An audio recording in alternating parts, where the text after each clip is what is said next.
Hello, everyone. The Euro Yard finally here in the flesh, and there's a good reason for it because we got to talk about Eurovision 2025. Thank you so much for joining us as we're going to go through a handful of songs today. Well, more than a handful, really, of the songs in the 2025 Eurovision Song Contest. And what we're going to do is I'm going to say something good about each of the songs that I've selected and maybe something not so good. Because really, what I'm trying to do here is I'm trying to be as fair and impartial as possible, trying to give you some pros and some cons. Now, as far as how many songs we're going to go into, I picked 20. There are 37 in the contest. I picked 20. Why did I pick 20? Because I ain't got all day. Maybe you do, but I don't. So we picked 20. What I did also was then I randomized the order in which we're going to talk about them so they're not in alphabetical order. And besides, maybe that's a good reason for you to, I don't know, watch the whole video. Anyway, let's get started. I've got some headphones right here. I'm going to listen to each of the songs. I'm not going to play for you what I'm listening to because I don't want to get sued. But I'll be listening to them. You'll see how I'm reacting to them very briefly, and then I'll go into my pros and cons for each. Just want to listen to this song, and I got fucking ads.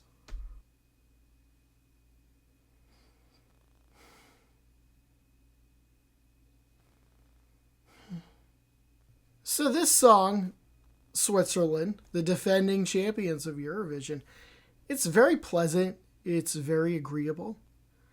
It makes you feel nice, and there's literally not a single thing about the song that's offensive to the senses. It's very, very lovely, if that's a word that you want to use. As far as drawbacks or cons, the song is so mild in general that I think it has very little chance of winning. But I respect that the Swiss are sending something that they like.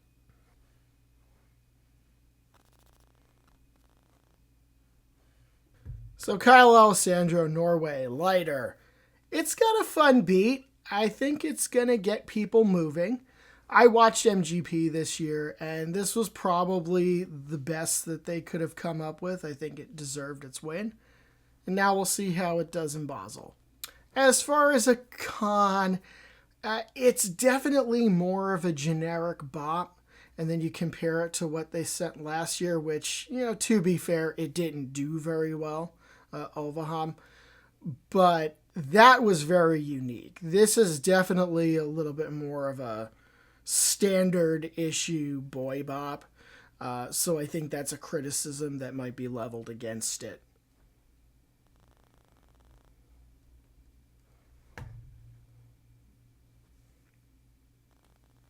So Spain, España, Melody, Esa Diva. Melody has a way of commanding the stage, and she kicked ass at Benidorm Fest. I watched it. I expect more of the same in Basel. I think she's going to do a good job. I think she's going to perform very well. Some people would say that maybe she needs to. We'll get into that in the cons in a minute. But I really, honestly do expect her to do a good job. And now to the cons. Some have complained that the song itself is kind of basic. Maybe it's a little dated. Maybe it's a little derivative, as in maybe it's something we've kind of heard before. All of those things may be true, but I still can't help but like it.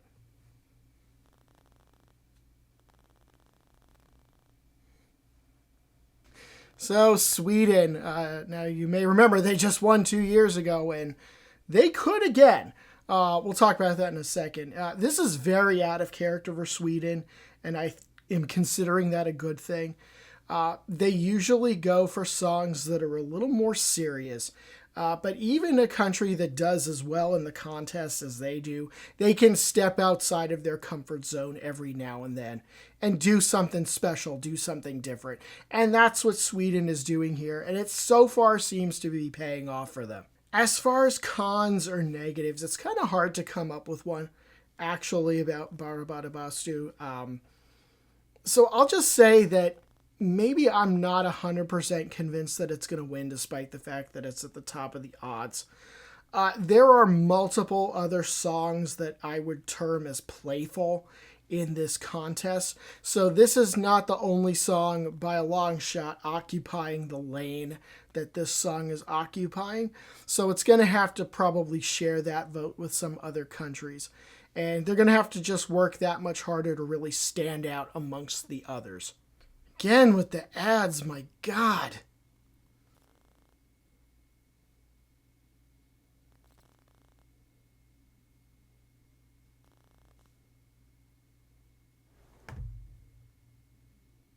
Get it? So Grace Claudia Acetomata, I think she's a beautiful singer. I consider Claudia one of my favorite vocalists in this whole contest. I really came around on this song. I had evaluated the songs prior to the Greek national final a few months ago. This was not one of my top songs at the time. I wasn't really sure which way I was going to go on it. And then I saw her perform it live, and I was very, very impressed. I was very, very impressed with her talent. So big ups to her, and I really hope she does well in Basel.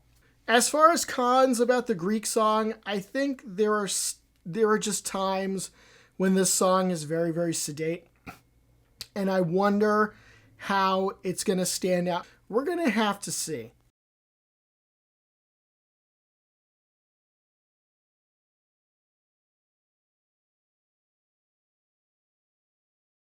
So Ukraine, hey, you know what? Eurovision did need some alternative rock.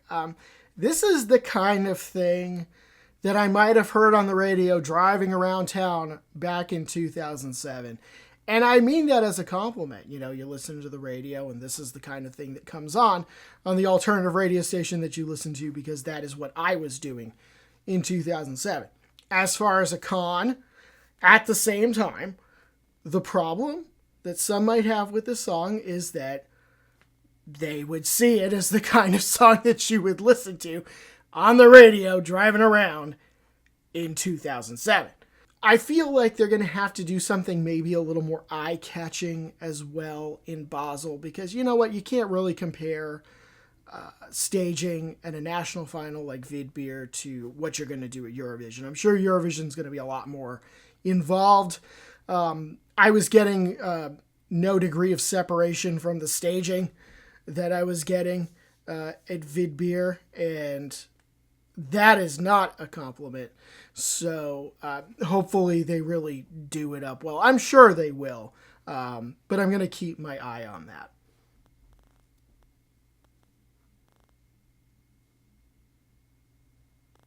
So the Netherlands, C'est la vie.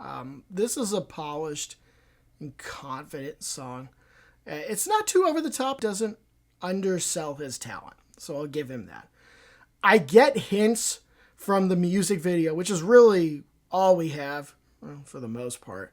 I get hints that this could be a lively performance in Basel, maybe a top 5 contender. I think it's good.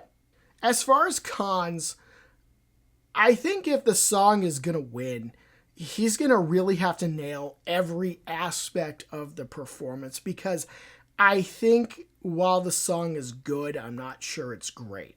It's a solid effort, but I don't think it's really like a blow you away kind of effort. So he's going to really have to bring it in May.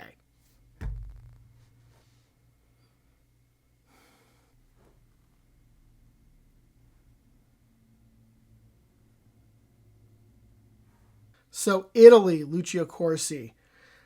One has to respect that Italy via Sanremo doesn't give a flying shit about what's going to work at Eurovision.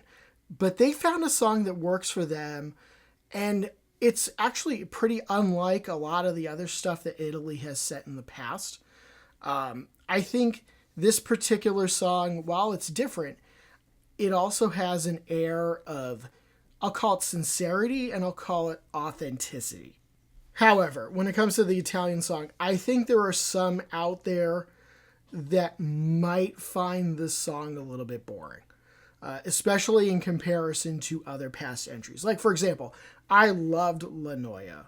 Angelina Mango, loved it. It was my Deuce Point song last year. I loved Due Vite. I loved Ziti Abuani. To me, this is a nice effort, but I'm not sure that this is going to crack my scoreboard. Not sure that it's going to make the top 10. Not saying it's bad, but I don't know that it really rises to the level of other Italian entries in the recent past that I've liked.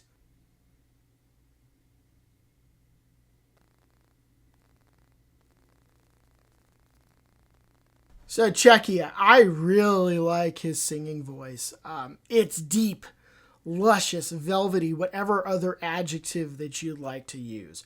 I have vocals as a fairly large component of the scores that I give songs every year.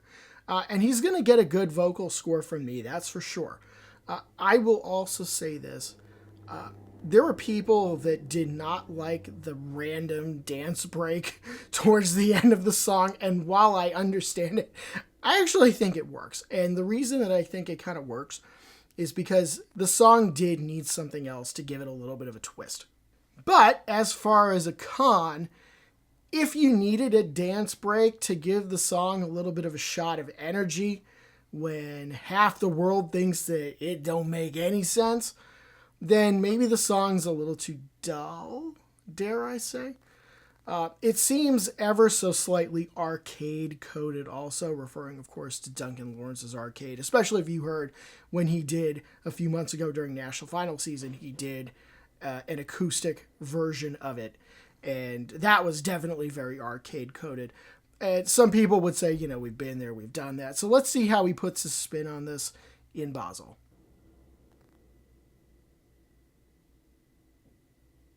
So, France, Luan. France is sticking to what they know works. A big ballad got them a good score last year, and they've tapped another very respectable vocalist here. Luan's song is very heartfelt, and the meaning of the song to her, it carries throughout the song. It's obviously that this is a subject, her mother, which is very, very important to her, and I think that permeates throughout the performance. So as far as a con, while it's very sincere, there's also a lot of repetitiveness in the lyrics. And after a while, I just kind of, frankly, tuned it out. France's delivery blew a lot of people away last year, but I'm not really getting that vibe from this one. Of course, it's going to kind of be a hard act to follow from what they did last year, especially in just how the live performance was sensational. So she's got a lot to live up to. So Luxembourg, I know a lot of you out there are not Luxembourg truthers, but I am a Luxembourg truther. I think this song is a lot of fun, as readers of the site will know. And by the way, if you don't know, you can go to theEuroYard.com at any point after the video is over and see what we've been talking about so far on the website. We go through past contests, and as people who frequent the website would know, I've watched all the past contests, and I'm in the process of releasing scores for all of them. So I'm very familiar with the 1965 Luxembourgish wedding song by Franz Gall, Poupée de Cire, Poupée de Son, which is what is being referenced here. I think that this is a fun and a fitting homage to that song. Now, the negative, the reason I worry about this song is because I worry that people are going to find it juvenile. To use an Americanism, maybe it's going to be a little bit Disney Channel for some people. There is a target audience out there for this song, but I don't know that it's going to be very big.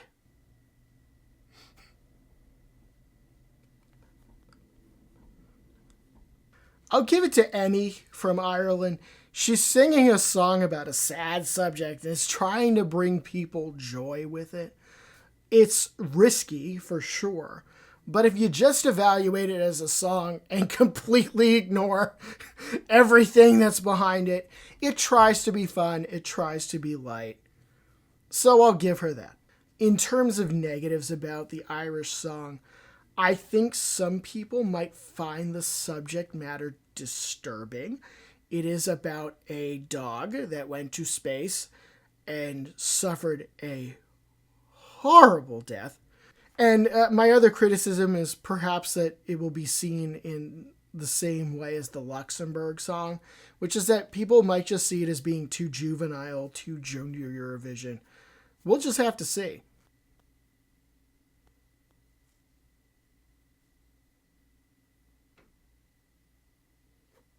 I will say about Estonia, espresso macchiato, I think they found a standout entry. And unless something really crazy happens, they're going to probably get into the top 10 again. It's a song that you just cannot in any way take seriously. And songs like this, they can surprise you with how well they do. Moving on to the cons of this song. The best criticism that I had read about this one on social media a few months ago was that this song insists upon itself. And here's what I mean.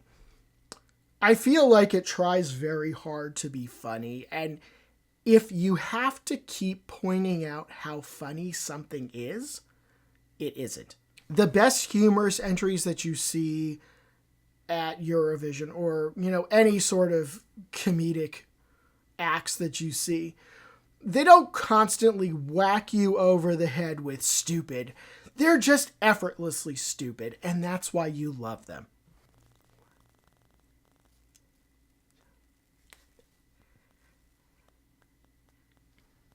The trio are great singers, frankly. Having good vocals is at least part of the battle once you get to Eurovision. But without them, you're basically stuck. But I think they're quite talented as a whole. And I'm high on them in terms of what I think Remember Monday is going to do live. I actually think they're going to put on a pretty good show. Onto the negatives, I have heard criticism that the song's changes in tempo go slow, fast, slow, fast. It makes it seem to some people like it's two different songs. And while I think in some respect it adds a layer of complexity, I think there are people out there who just might be confused by it and what the song is trying to do. So we'll just have to see how that goes.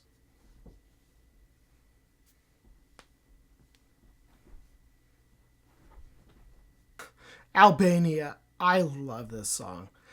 I try not to get too caught up in recency bias in general. Like, for example, I see these, top 250s, top 500s that come out every year. And I look at them and it's a fun thing for the fans to do. But like 90% of them, of the songs are from within like the last 15 years. And frankly, that's bullshit. But I genuinely think this is my favorite Albanian entry to date. Which, it's not that much of a stretch. Albania's only been in the contest for about 20 years or so. But I really do think this is my favorite entry they've ever sent to the contest. This song goes in a direction that not only Albania hasn't gone in before, but Eurovision hasn't gone in before. And they do it really well. Vocally, it's very good. And the lyrics and composition are very good to great. If you have a chance, whatever language you speak, whether it's English or whatever, read the translation of the lyrics. It's actually a very, very interesting song. My worries about Albania are twofold. First, the Balkans tend to get overlooked. Take, for example, Croatia. Marco, baby lasagna. He was the favorite last year, but he didn't win. And then you look at both Yugoslavia and the former Yugoslav republics. Yugoslavia was in the contest since the early 1960s, and they've had multiple countries in it the last 20 years or so, and they've only won it twice. So they do tend to get overlooked. So I feel like Albania is going to have to fight against the tide a little bit.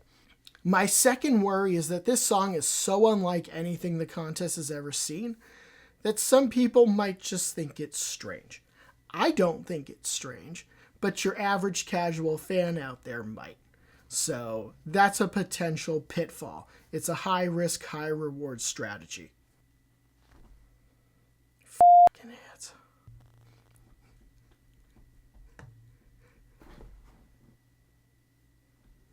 Croatia Poison Cake. The nicest thing I can say about Croatia's song this year is it's different. That's for sure.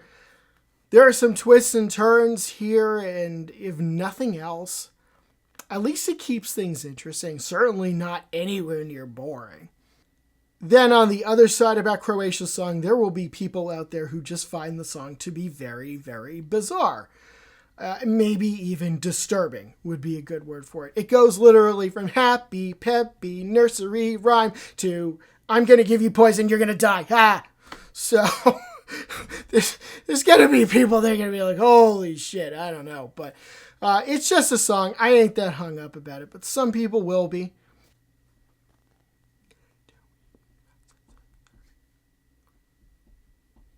So Malta serving whatever. Win or lose in Basel, Mariana has already accomplished her mission. The song went viral, even though it had to undergo some creative retooling, shall we say.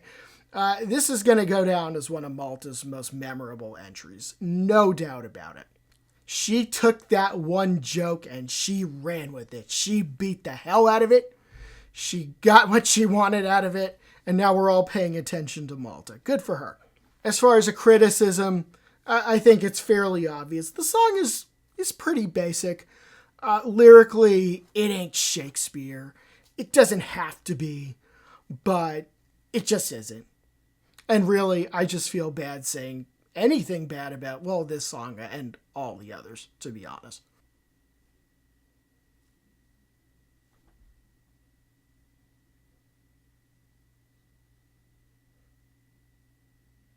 So JJ, Austria, Wasted Love.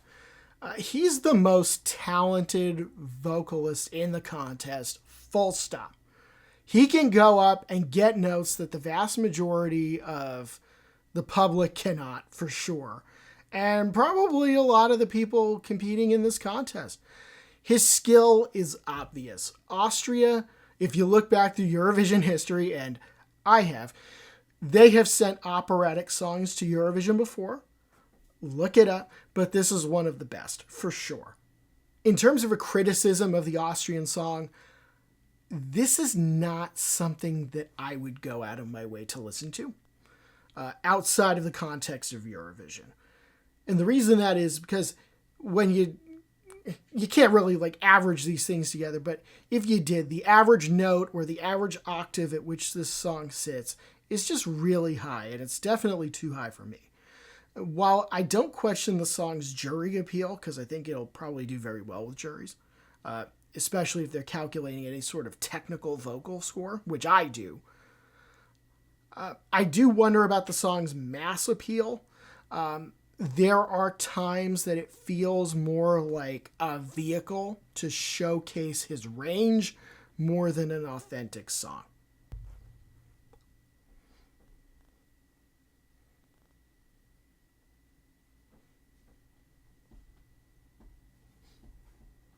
So Belgium, I'll give Belgium credit because this entry is very different for them. The country's Eurovision history, especially in the earlier years, wasn't very good. But they've definitely gotten better at Eurovision in recent years. And as dance slash techno songs go, I think this is actually pretty good. I say this as someone who really doesn't listen to that genre of music at all, but I actually think that this is, it's relatively appealing. On the other side, while I thought the performance by Red Sebastian at Eurosong itself was fine, I thought he actually could have gone even bigger with it in some parts. There were times when I thought maybe he could be a little louder, maybe he could be a little more energetic. I assumed that there were stylistic reasons behind why that was, but I do think that they could really stand to amp it up in Basel a little bit. My other point about this song is I don't know that it ever really achieved a second gear. I was just really hoping there'd be some sort of big switch up, some sort of next level. I don't know that it ever did that. I think I would have liked to see maybe a little more complexity in the composition.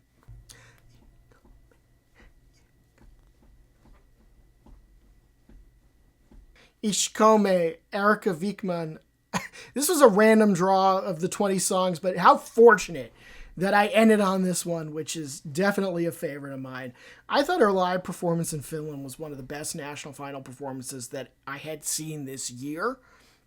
It was a spectacle. She put on a hell of a show. She walked around that stage and she owned it. Nobody was taking that moment away from her. Now to the cons. Oh God, please don't make me say any cons about this song. I'm going to have to, I guess. There are going to be a few people out there who, when they learn about the subject matter, will clutch their pearls and fall onto their fainting couches. I don't feel bad for those people. I'm just saying that this might happen. That's really the only negative I can come up with. And I won't say anything else negative about her because I love her. And that was our evaluation of 20 Eurovision 2025 songs. We've got more coming for you. We're going to do evaluations of each semifinal, who we think is going to get through in each semifinal, and then offer our final prediction, which should be quite interesting because I don't know how good I am at these things. But we're going to do it anyway. Anyway, you can go to theeuroyard.com. You can also follow us on Blue Sky at theeuroyard.com. We'll see you soon.